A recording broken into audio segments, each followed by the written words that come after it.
Land is a really powerful thing.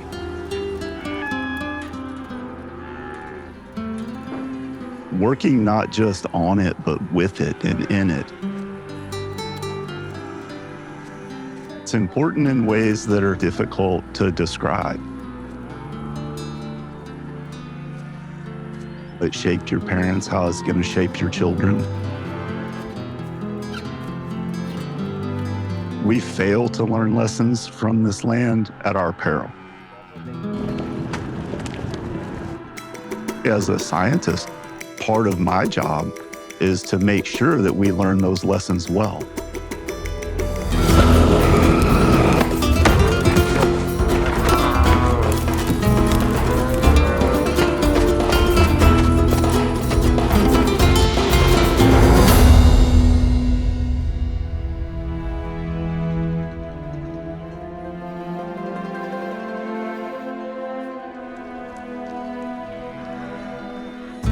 My name is Jason Sawyer. I'm the Chief Science Officer for East Foundation.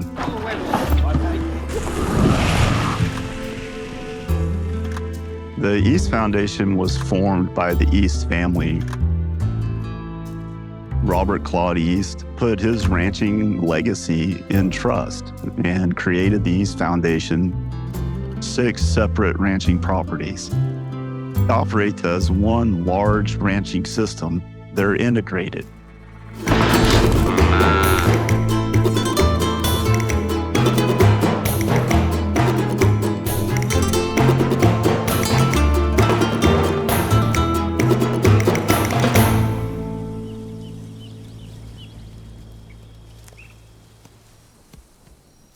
Ranching provides.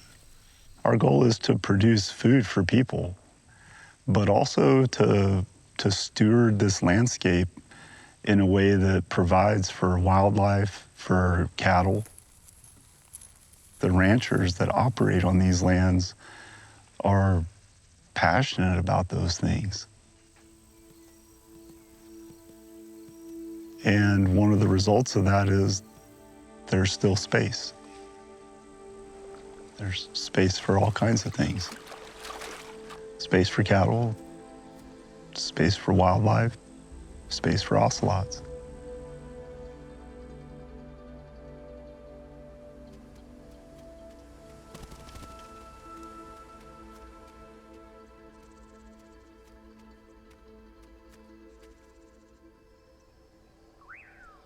At the El Sal's Ranch in deep South Texas, we're really fortunate and proud to have the largest known population of ocelots in the United States in one location.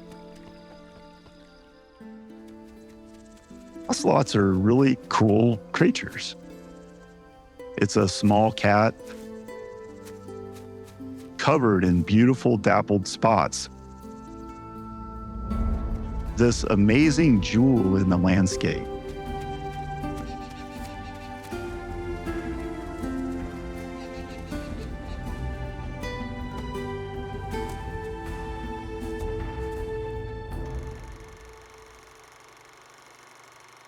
Ocelots used to have a really expansive range in the United States. That range has shrunk down to deep South Texas on the Laguna Madre.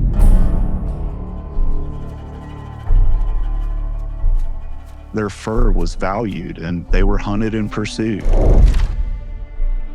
And there's a lot more people in Texas than there used to be. The open spaces that ocelots required diminished. Deep South Texas, one of the last places where large intact landscapes that they require exist.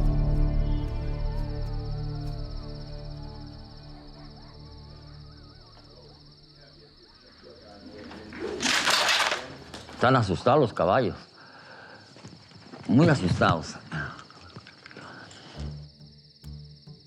Ranching in South Texas has a history that's so long that it's kind of lost in time. It comes from the vaquero tradition of northern Mexico. We're fortunate that a lot of that culture is maintained.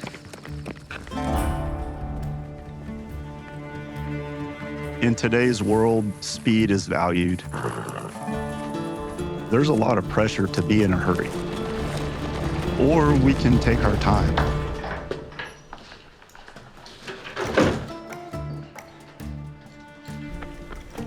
Instead of trying to cover a 10,000 acre pasture in a few hours, we're willing to allow several days, sometimes even weeks.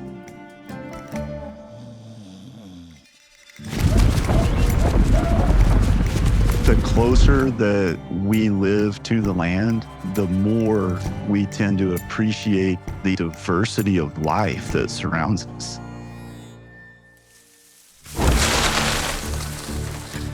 Cattle graze, and as they move through the landscape, they create little micro disturbances.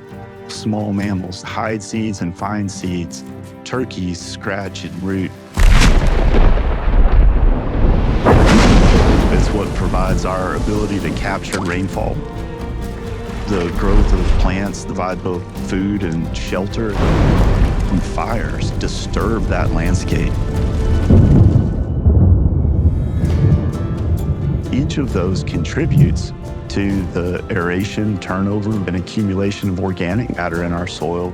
That's how we create a sustainable ranching system and secure wildlife populations for the future.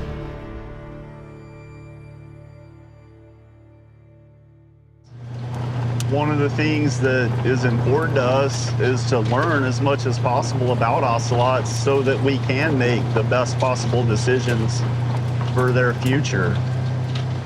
We're in the process here of establishing a trap line to evaluate their health, understand some more things about their life situation, and actually collect semen for future artificial insemination and the production of progeny so that we can help expand this population.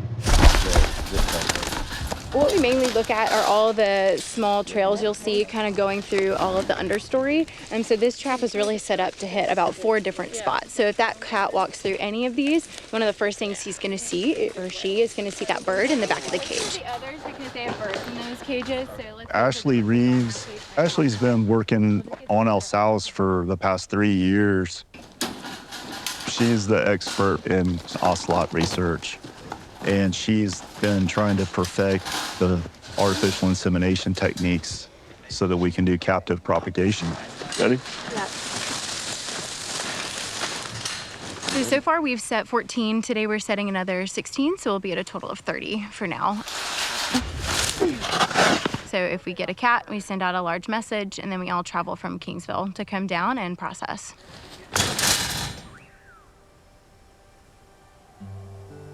Success trapping ocelots means we get a handful each year. They're difficult to capture and elusive, but this is the best place to do it.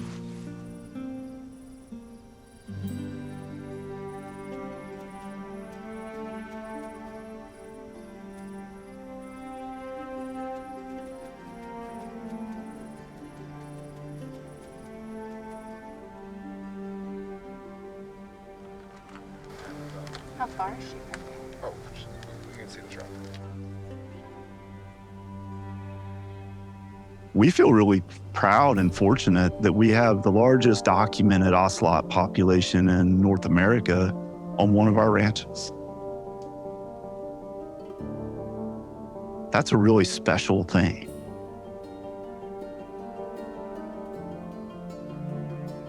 We're proud of the fact they still want to call it home.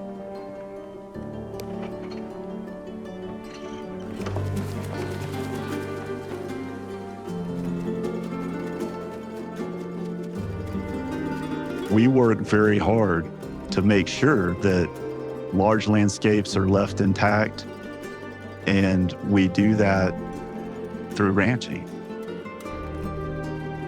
By being engaged in an economically viable ranching system, the ranch stays whole. And when the ranch stays whole, it continues to be a place wildlife thrive, where we create ecosystem services like healthy soils, clean air, and clean water that are good for society, that people want and need. You know, every good rancher I know really has a primary goal, and that's to leave the ranch better than they found it for the benefit of future generations.